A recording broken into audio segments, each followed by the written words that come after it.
Hello friends, this is Akanksha Singh. Welcome you on YouTube channel way to JRF।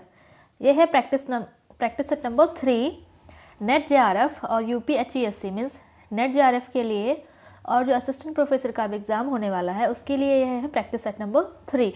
इसके पहले 2 practice set आ चुके हैं, वो अगर अभी आपने नहीं देखे तो उनको ज़रूर देखिएगा।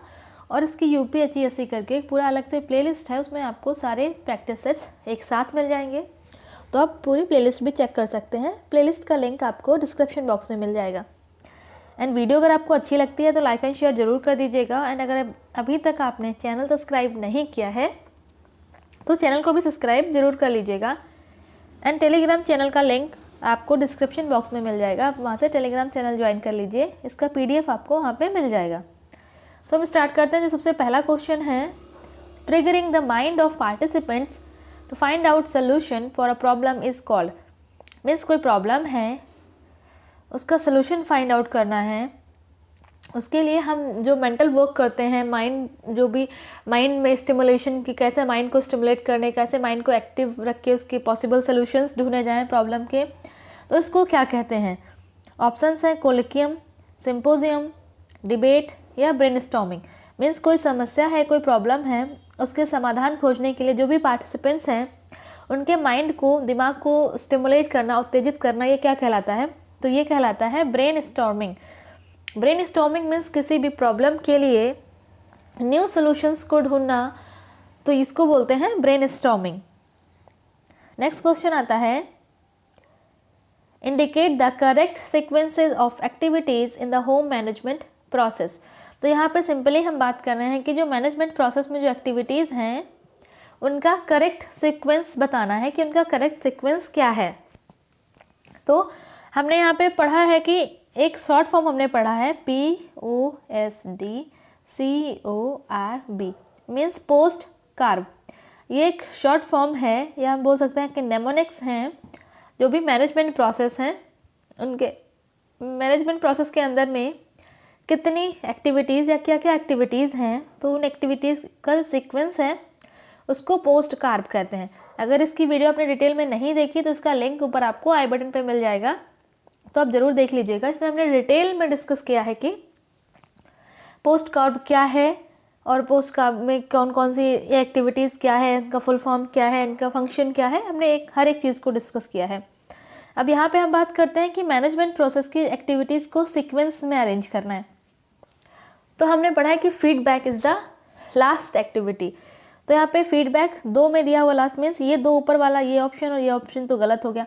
जब हम एलिमिनेशन मेथड यूज़ करते हैं, जब आपको कोई आंसर नहीं आ रहा हो तो आप सिंपली एलिमिनेशन मेथड यूज़ करिए। इससे 99% आपका क्वेश्चन जो है वो, अगर आपको नहीं भी आ रहा है तब भी आप उसको सही करके आओगे। तो सबसे पहले क्या होता है, प्लानिंग। हम कोई चीज़ प्लान करते हैं, फिर हम उसको प्लानिंग के बाद क्या हम उसको ऑर्गेनाइज करते हैं, फिर इम्प्लीमेंट करते हैं। तो ऑप्शन नंबर बी जो है ये इसका सही हो जाएगा। तो ऑप्शन नंबर बी ये है इसका करेक्ट ऑप्शन। नेक्स्ट क्वेश्चन है, DRDA इज फंक्शनिंग एट। यहाँ पे अगर आपको DRDA का फुल फॉर्म पता है तो आप इसको बहुत आसानी से सॉल्व कर सकते हैं। तो क्वेश्चन आपके लिए यही है कि आपको DRDA का फुल फॉर्म बताना है, और ये आया था अप्रैल 1999 में। DRDA जो है अप्रैल 1999 में आया है, 1999 में आया है।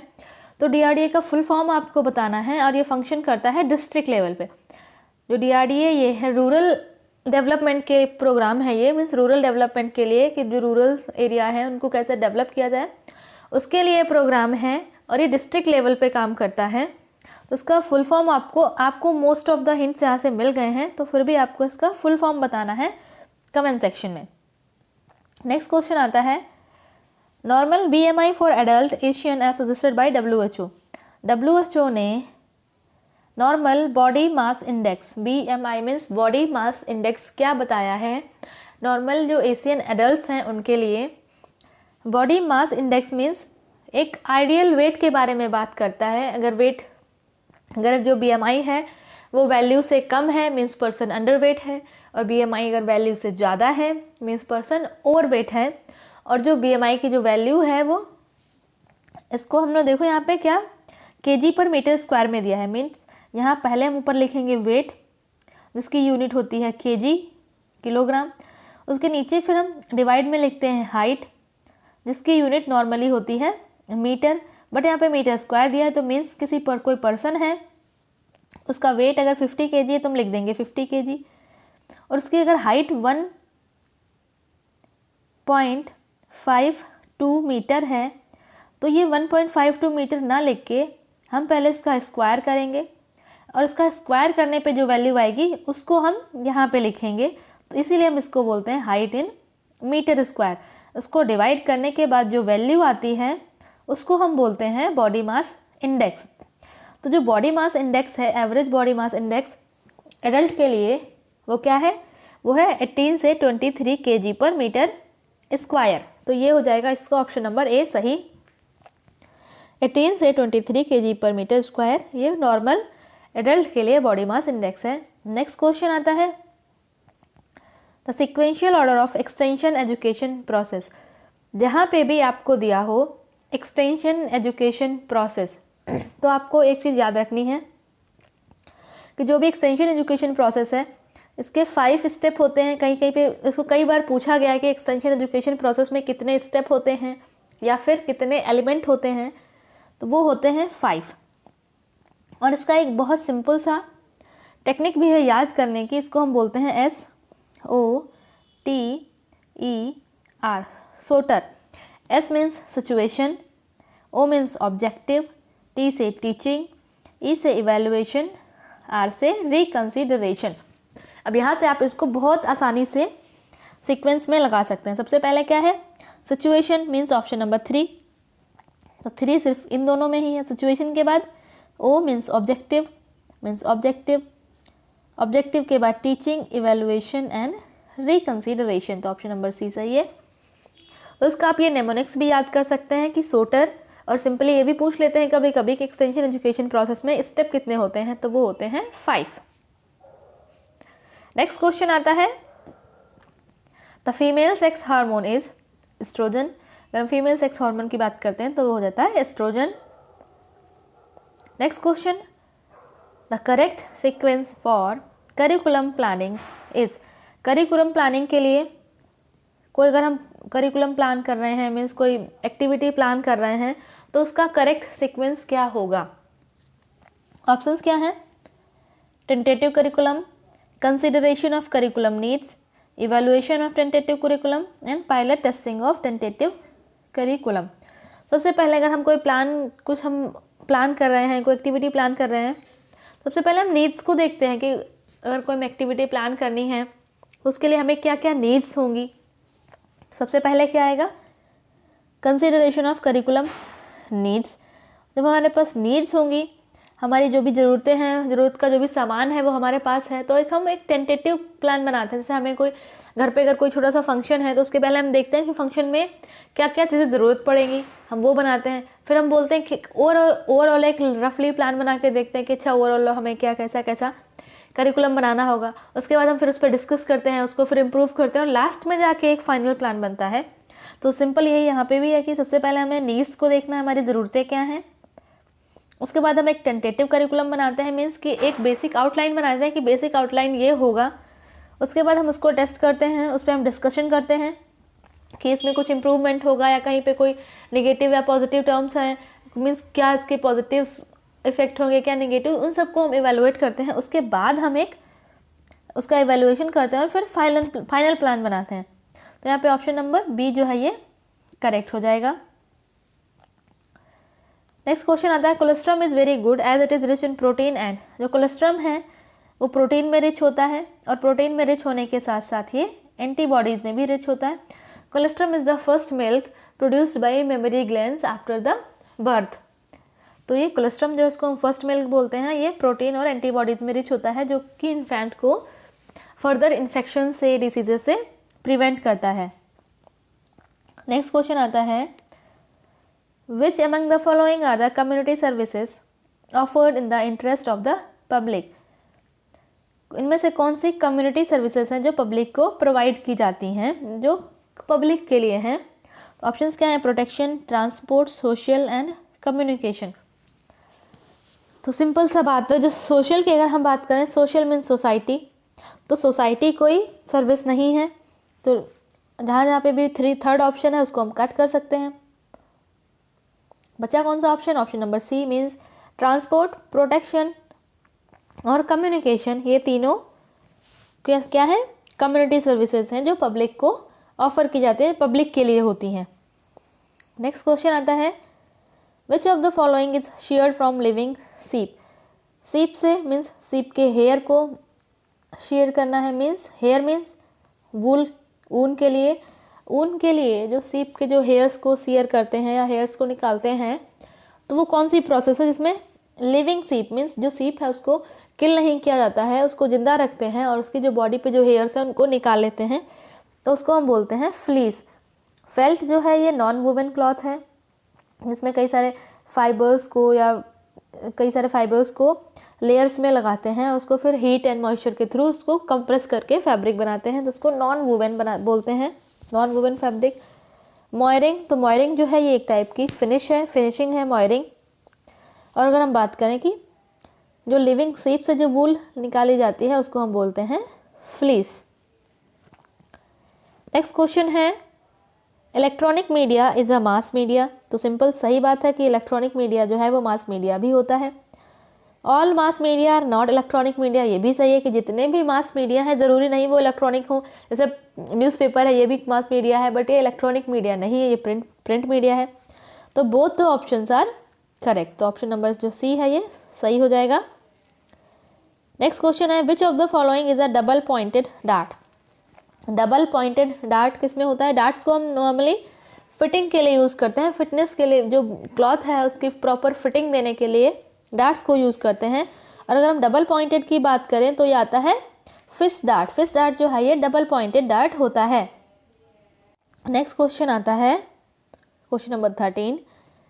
Need assessment is carried out to identify the gap between the present and desired situation. Need मतलब ज़रूरत का असेसमेंट, जो भी हमारी ज़रूरत है, ज़रूरत हमारी क्या होती है? अगर प्रेजेंट टाइम में वो चीज़ें हमारे पास प्रेजेंट हैं, हमारे पास हैं, तो हमें ज़रूरत ही नहीं होगी। मीन्स जो चीज़ें प्रेजेंट टाइम में हमारे पास नहीं हैं, फ्यूचर में हम उन्हें चाहते हैं, इन दोनों के बीच का जो गैप है इसको हम बोलते हैं नीड असेसमेंट, तो ये सही है। Objective of programme planning are based on a need assessment. तो यहाँ पे ऊपर हमने मेन टर्म की बात की है नीड असेसमेंट, और यहाँ पे बात हो रही है objective of programme planning. Means option number जो ए है वो करेक्ट है, बट ऑप्शन नंबर जो आर है वो करेक्ट नहीं है, तो ऑप्शन नंबर डी जो है ये सही हो जाएगा। नेक्स्ट क्वेश्चन आता है portion of output re entered as input to affect succeeding output is. Means कोई आउटपुट मीन्स जो हमारे पास जो भी मटेरियल है, हमने उसको, जो हमारा आउटपुट है उसको हम यूज़ कर रहे हैं as a input. Means output का एक हिस्सा सफल आउटपुट को प्रभावित करने के लिए इनपुट के रूप में फिर से दर्ज किया जाता है। मीन्स कोई कम्युनिकेशन प्रोसेस थी, ठीक है, जो सेंडर है उसने यहाँ से कोई मैसेज रिलीज़ किया और जो जाके रिसीव किया रिसीवर ने उस पर मैसेज को रिसीव किया, ठीक है, उसने यहाँ से कुछ अपनी रिएक्शन दी, मीन्स फीडबैक दिया। फीडबैक में उसने बताया कि यहाँ पे क्या नेगेटिव्स हैं, क्या पॉजिटिव हैं, इसको कैसे इम्प्रूव किया जा सकता है। ये सेंडर के लिए क्या है? आउटपुट है कि जो सेंडर ने जो मैसेज दिया था उसमें वो और क्या इम्प्रूवमेंट कर सकता है। उसके बाद जो रिसीवर ने फीडबैक दिया, इस फीडबैक को लेके दोबारा से जो सेंडर है उसने री इंटर किया, मीन्स दोबारा से उसी मैसेज को, जो भी फीडबैक मिले थे उसको फीडबैक को ऐड करके इम्प्रूव करके दोबारा से री इंटर किया, तो इससे जो सक्सीडिंग पॉइंट है वो इम्प्रूव कर जाएगा। तो ये क्या होता है? ये होता है फीडबैक। मीन्स जो यहाँ पे हम बात कर रहे हैं आउटपुट की, उसको री इंटर करना, तो ये होता है फीडबैक। जो भी हमें फीडबैक मिला है, फीडबैक मीन्स आउटपुट, जो किसी चीज़ से हमें जो फीडबैक मिल रहा है उसको हम बोलते हैं ना आउटपुट मिल रहा है, उसी आउटपुट को दोबारा से एनालाइज करके फिर से इंटर करना, री इंटर करना, इससे जो हमारा सक्सीडिंग पॉइंट है वो इम्प्रूव होगा, तो ये हो जाएगा feedback. Next question is for successful outcome of the nutrition programme for the community state the sequential order of step to be taken. Means community के लिए कोई न्यूट्रिशन प्रोग्राम अरेंज करना है या न्यूट्रिशन प्रोग्राम को ऑर्गेनाइज करना है, तो उसके सिक्वेंशियल स्टेप्स क्या होंगे, उसको कैसे ऑर्गेनाइज करना है। तो हम स्टेप्स देखते हैं। सबसे पहले क्या है, कोई भी हम प्रोग्राम बनाते हैं तो सबसे पहले हम क्या करते हैं? सबसे पहले हम टारगेट देखते हैं कि कौन सा हमें हमें कोई सोसाइटी लेना है या कोई कम्युनिटी को लेना है, तो सबसे पहले टारगेट को ढूंढेंगे जाके कि कोई सोसाइटी है। अब हम सोसाइटी में ओल्ड एज पीपल है, एडल्ट भी है, चाइल्ड भी है, मदर्स भी हैं, तो हम सब एक ही प्रोग्राम सब पे तो अप्लाई नहीं होगा, तो वहाँ पे हमें टारगेट को देखना है कि टारगेट हमारा क्या होना। तो सबसे पहले हमें देखना है हमारा टारगेट क्या है। टारगेट के बाद जो टारगेट में हमने जो भी सैंपल सेलेक्ट किया है उनको सबसे मेन प्रॉब्लम क्या है, उनकी प्रायोरिटी ऑफ प्रॉब्लम क्या है, तो हम पहले प्रायोरिटी को देखेंगे। जो मेन प्रॉब्लम है हम उस प्रॉब्लम को लेके फिर ऑब्जेक्टिव सेट करेंगे कि जो भी प्रॉब्लम है उसके ऑब्जेक्टिव्स क्या होंगे, उनको हमें कौन कौन से जो भी कई सारी अगर प्रॉब्लम्स हैं तो उनको हम ऑब्जेक्टिव बनाएंगे, कौन से प्रॉब्लम पे ज़्यादा फोकस करना है और किसके लिए क्या काम करना है। जब ऑब्जेक्टिव बन गया तो हम ऑब्जेक्टिव के अकॉर्डिंग हम रिसोर्सेज देखेंगे कि हमारे पास रिसोर्सेज क्या हैं, फिर हमको इम्प्लीमेंट करेंगे। जो भी हमने रिसोर्स लेने के बाद जो हमने प्लान किया उसको हम इम्प्लीमेंट करेंगे। जब इम्प्लीमेंट हो जाएगा तो हम प्रोग्राम को मॉनिटर और इवैल्यूएशन करेंगे। तो ऑप्शन नंबर जो ए है ये करेक्ट है। नेक्स्ट क्वेश्चन आता है, arrange the stage of adoption process in correct sequence. जो एडॉप्शन प्रोसेस हैं इनको करेक्ट सीक्वेंस में अरेंज करना है। तो कोई भी प्रोग्राम है या कोई भी नया इनोवेशन है तो उसको अडॉप्ट करने के लिए कुछ प्रोसेस होते हैं। कोई भी जाके ऐसे डायरेक्ट कोई भी प्रोग्राम है उसको अडॉप्ट नहीं कर लेता है। तो सबसे पहले लोग उसके बारे में जानने की कोशिश करते हैं कि ये प्रोग्राम है क्या, मीन्स अवेयरनेस। जब उस चीज़ों के बारे में हम जानते हैं तब हमें फिर थोड़ा सा इंटरेस्ट आता है, मीन्स अवेयरनेस के बाद इंटरेस्ट आएगा। जब इंटरेस्ट आएगा तो उसको ट्राई करेंगे। जब ट्राई करेंगे, ठीक है, जब ट्राई करेंगे उसके बाद क्या करेंगे, उसको इवैल्यूएट करेंगे। इवैल्यूएट के बाद ट्राई करेंगे और फिर अडॉप्ट करेंगे। तो ऑप्शन नंबर जो सी है वो करेक्ट हो जाएगा। नेक्स्ट क्वेश्चन आता है, list match the list, means matching का है। लिस्ट 1 में क्या है, personal letter, demonstration method, television and campaigning. List 2 में क्या है, audio visual aid, mass contact method, individual contact method and group contact method. अगर हम बात करें लिस्ट फर्स्ट की, पर्सनल लेटर, पर्सनल मीन्स किसी इंडिविजुअल से हम बात कर रहे हैं, तो personal letter means individual contact method. अब हम बात कर रहे हैं मेथड, डेमोन्स्ट्रेशन। डेमोन्स्ट्रेशन के लिए हम ग्रुप बनाते हैं, ग्रुप 1, ग्रुप 2। अब इसमें मास मीन्स यहाँ पे 50 to 100 पीपल आते हैं, तो इन सब लोगों को एक साथ डेमोन्स्ट्रेट करना पॉसिबल नहीं है। तो डेमोन्स्ट्रेशन में 5 to 10 पीपल का ग्रुप बनाते हैं, तो डेमोन्स्ट्रेशन क्या हो गया, ग्रुप कॉन्टैक्ट मेथड। अगर हम बात करें टेलीविज़न की, तो टेलीविज़न क्या है, ऑडियो विजुअल एड है। बचा क्या, कैंपेन। कैंपेन में हम मास कॉन्टैक्ट मेथड बोलते हैं। जैसे कोई रैली हो रही है तो वहाँ पे मास पूरा बहुत सारे लोग जो हैं वो कॉन्टैक्ट में जुड़ते हैं और उनको अवेयर करना, तो ये आता है मास कॉन्टैक्ट मेथड। तो इसमें कौन सा ऑप्शन सही है। अगर हम बात करते हैं personal letter means individual, individual के बाद method demonstration means group contact method, तो ये ऑप्शन नंबर जो डी है ये करेक्ट हो जाएगा। नेक्स्ट क्वेश्चन है क्वेश्चन नंबर 18। इसमें भी मैचिंग है, match the list 1 with list 2। Change in knowledge, change in attitude, change in confidence, change in skill. List 2 क्या है, self reliance, doing things, what people know, certain reaction toward certain things. Knowledge means knowledge में हमको people को क्या पता है, हमारा knowledge यही तो है ना, जो चीज़ हमें पता है वो हमारा नॉलेज में है, तो what people know is the knowledge. उसके बाद चेंज इन एटीट्यूड। एटीट्यूड हम बोलते हैं ना किसी चीज़ को लेके हमारा कैसा परसेप्शन है, चीज़ को देखे हम क्या आइडिया लगाते हैं, तो ये होता है परसेप्शन। तो किसी भी चीज़ के लिए क्या रिएक्शन है उसको हम बोलते हैं attitude. Change in confidence, confidence means हमारा जो सेल्फ रिलायंस है, हम अपने बारे में क्या सोचते हैं, हम सेल्फ इमेज क्या है, तो उसको हम बोलते हैं कॉन्फिडेंस। उसके बाद आता है change in skill. Skill means हम कोई काम कर रहे हैं वो हमारा स्किल है, तो हम और भी उसको कैसे इम्प्रूव कर सकते हैं, जो काम करने का मेथड है उसको कैसे इम्प्रूव कर सकते हैं, तो ये आता है चेंज इन स्किल में मीन्स डूइंग थिंग्स। तो ऑप्शन नंबर जो सी है ये करेक्ट हो जाएगा। नेक्स्ट क्वेश्चन आता है question number 19। Arrange the following order of establishment in correct sequence. Means जो ये ऑर्डर्स हैं इनको करेक्ट सीक्वेंस में लगाना है।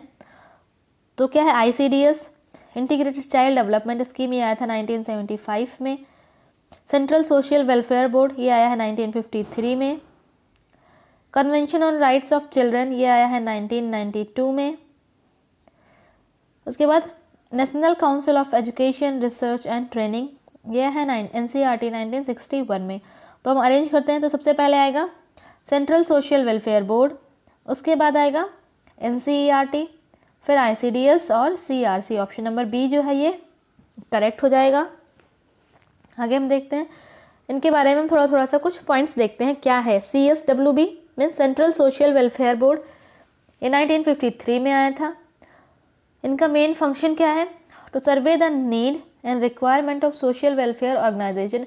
जो भी सोशल वेलफेयर ऑर्गेनाइजेशन है वो सर्वे करती हैं कि जो भी रूरल पीपल हैं या फिर जो भी सोसाइटी है उनकी नीड्स क्या हैं, उनकी रिक्वायरमेंट क्या है, और फिर क्या है उनकी नीड्स और रिक्वायरमेंट के अकॉर्डिंग जो भी हैं रिमोट एरियाज़ हैं वहाँ पे ऑब्जेक्टिव सेट करना, उनको प्रमोट करना, जैसे जो भी वहाँ के जो पीपल है, जो सोसाइटी है, उसको जो भी उनकी नीड्स हैं उनकी नीड्स फुलफिल हो सके उनको।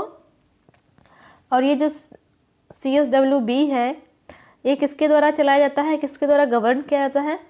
तो ministry of women and child development के द्वारा। नेक्स्ट आता है ICDS means integrated child development services, जो कि 1975 में स्टार्ट हुआ था। इज़ अ गवर्नमेंट प्रोग्राम है इंडिया में, जो क्या करता है? प्रोवाइड करता है food, pre school education, primary health care, immunisation, health checkup and referral services to children under 6 years of age and their mothers. तो ये ICDS जो स्कीम है ये किसके लिए एप्लीकेबल है? पहले तो ये जो प्रोग्राम है ये जो 6 साल से कम एज के बच्चे हैं और इन बच्चों की जो मदर्स हैं, ये दोनों जो 6 साल से कम एज के बच्चे और उनकी मदर्स जो हैं इस प्रोग्राम के द्वारा उनको लाभ मिलता है। वो क्या है? फूड मिलता है, प्री स्कूल एजुकेशन मिलती है, primary health care, immunisation, health checkup, referral services, ये सब मिलता है किसको? जो 6 साल से कम एज के बच्चे और उनकी मदर्स को। नेक्स्ट क्वेश्चन आता है CRC convention on the rights of the child 1992। जो राइट हैं चाइल्ड के, जो राइट्स हैं मेन उनके बारे में है कि उनके राइट्स को कैसे सिक्योर किया जाए और ये जो राइट्स हैं कैसे बच्चों तक पहुंचाए जाएं।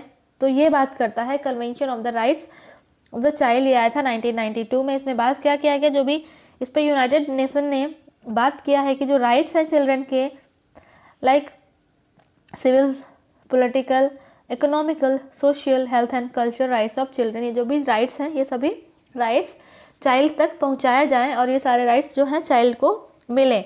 तो इसके बारे में बात करता है ये convention on the rights of the child. Next question आता है, नेक्स्ट क्या है? NCERT national council of education research and training, जो कि आया था 1961 में। तो ये क्या है? To promote and conduct educational research, experimentation of the innovative ideas and practices. Means जो भी एजुकेशनल रिसर्च हो रहा है या कोई नया आइडिया है उस पर एक्सपेरिमेंट हो रहा है या कोई नई चीज़ें इनोवेट हो रही हैं, तो इन सब चीज़ों को प्रमोट करना और उनको कंडक्ट करना ये काम है NCERT का। And to develop national curriculum framework, syllabus, textbooks, teaching learning methods and kits, उसका training models and strategies, audio visual aids and ICTs। Means एक तो NCERT का काम है जो भी रिसर्च हो रहे हैं, नए एक्सपेरिमेंट्स हो रहे हैं या नया कोई इनोवेशन हो रहा है, इन सब चीज़ों को प्रमोट करना। उसके बाद नेशनल करिकुलम फ्रेमवर्क तैयार करना, NCFB इसको बोलते हैं शॉर्ट में, मीन्स नेशनल करिकुलम फ्रेमवर्क तैयार करना। उसके बाद सिलेबस क्या होगा, टेक्स्ट बुक्स क्या होंगी, टीचिंग लर्निंग मटेरियल्स क्या होंगे, उसके लिए क्या क्या मेथड्स यूज़ किए जाएंगे, स्ट्रेटजीज़ क्या होंगी, कैसे ऑडियो विजुअल एड्स होंगे, ये सब चीज़ें भी NCERT जो है वो फाइनल करता है। जब ये नेशनल करिकुलम फ्रेमवर्क बनाते हैं, इस फ्रेमवर्क में यही बताते हैं कि सिलेबस क्या होगा, टेक्स्ट बुक्स क्या होंगे, टीचिंग लर्निंग मटेरियल्स क्या होगा, ट्रेनिंग मॉड्यूल्स कैसे होंगे, और जो भी ऑडियो विजुअल मेथड्स या जो एड्स यूज़ किए जा रहे हैं वो सब क्या होगा, ये सब काम करता है NCERT। नेक्स्ट क्वेश्चन है match the following items in list first with list second. List first में क्या है? नरेगा, NRHM, TSC और ICDS। यहाँ पे ऑप्शंस क्या हैं? Sanitation, child health and nutrition, health, employment and environment. तो अगर हम बात करें नरेगा की, तो नरेगा में क्या था? एम्प्लॉयमेंट देना, एम्प्लॉयमेंट गारंटी एक्ट है ना ये, कि जो भी रूरल एरियाज़ हैं वहाँ पे जो पर्सन है, वहाँ पे जो लोग रह रहे हैं, उनको 365 डेज़ में 100 डेज़ का कंपलसरी वर्क प्रोवाइड कराना, यही तो है नरेगा का काम। तो मीन्स एम्प्लॉयमेंट प्रोवाइड कराना। उसके बाद NRHM national rural health mission, health mission means health हो जाएगा यहाँ पे। उसके बाद TSC सैनिटेशन, ICDS हमने अभी पढ़ा कि चाइल्ड हेल्थ एंड न्यूट्रिशन, तो ऑप्शन नंबर जो बी है ये करेक्ट हो जाएगा। तो नरेगा जो कि 2005 में आया था, इसके बाद इसका नाम बदल के कर दिया गया है मनरेगा, महात्मा गांधी। ये कहीं कहीं पे ये 2005 2006 भी लिखा रहता है, तो दोनों ऑप्शन सही हैं। अगर 5 नहीं है तो आप 6 टिक करिएगा, और 6 नहीं है तो आप 5 पे जा सकते हैं। इसको रीनेम किया गया 2009 में, इसको नरेगा से बदल के मनरेगा मीन्स महात्मा गांधी इसमें ऐड कर दिया गया। इसका मेन काम क्या था कि जो भी रूरल एरियाज़ हैं, जो भी रूरल एरिया है वहाँ पे जो लोग हैं उनको पावर्टी को इंक्रीज कर, वहाँ पे जो पावर्टी है उसको ख़त्म करना, उनके जो लाइवलीहुड है उसके लिए उनको काम प्रोवाइड करना, जिससे उनको काम मिलेगा, इससे वो अपने उनको पैसे अर्न होंगे तो वो अपना लाइवलीहुड जो भी उनका बेसिक नीड्स है उनको फुलफिल कर सके। तो यहाँ पे था कि 100 डेज़ का कंपलसरी वर्क प्रोवाइड करना है।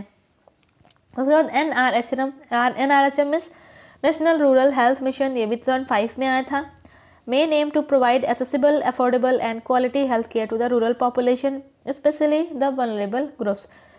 ये भी रूरल पॉपुलेशन के लिए था कि जो भी रूरल पॉपुलेशन है उनको एसेसिबल मीन्स उनको ऐसी हेल्थ सर्विसेज प्रोवाइड कराना जो उनको वो आसानी से उन तक पहुंच सकें, जो उनके अफोर्डेबल हो मीन्स सस्ती हो, जिनसे वो, और क्वालिटी अच्छी हो उनकी, जिससे उनकी हेल्थ केयर जो है, हेल्थ जो है वो इम्प्रूव हो सके।